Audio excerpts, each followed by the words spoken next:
Janasena 2 parliament స్థానాల్లో గెలవబోతా ఉంది. కూటమి 161 సీట్లు సాధించనుందని, వైకాపా కేవలం 14 సీట్లకే పరిమితమయ్యే అవకాశాలున్నాయని మూర్తి గారు ఇలాంటప్పుడే గుండె రాయి చేసుకోవాలి.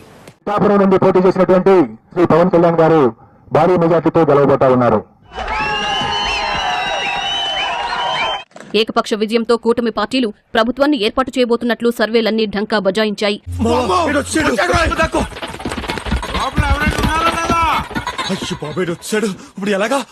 జనసేన పార్టీ వ్యవస్థాపక అధ్యక్షులు శ్రీ పవన్ కళ్యాణ్ గారు భారీ మెజార్టీతో గెలవబోతా ఉన్నారు. శ్మశానంలో చెప్పారా? చెప్పాను సార్.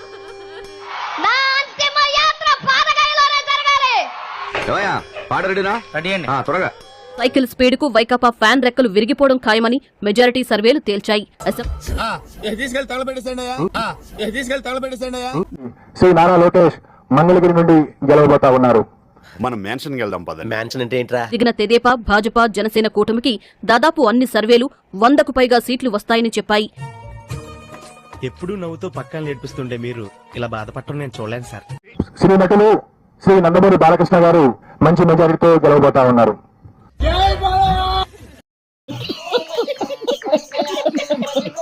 పార్లమెంటు స్థానాల్లో 25కి 25 సీట్లను కూటమి కైవసం చేసుకుని క్లీన్ స్వీప్ చేయవచ్చన్నారు.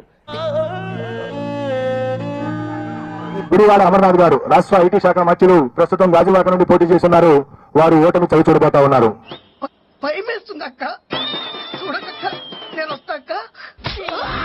వైఎస్ఆర్సీపీ అధినేత జగన్మోహన్ రెడ్డి మీద తీవ్రమైన వ్యతిరేకత అనేది స్పష్టంగా వాడు పాము కాటికే పోయినట్టు. అలాగే శ్రీమతి ఆర్కే రోజా ప్రముఖ సినీ నటి అలగిరి నియోజకవర్గం నుండి ఓటమి చవి చూడబోతా ఉన్నారు. ప్రతిదానికి ఓవర్ ఎక్స్ప్రెషన్. ఇప్పుడు నోరు పడిపోయిందా?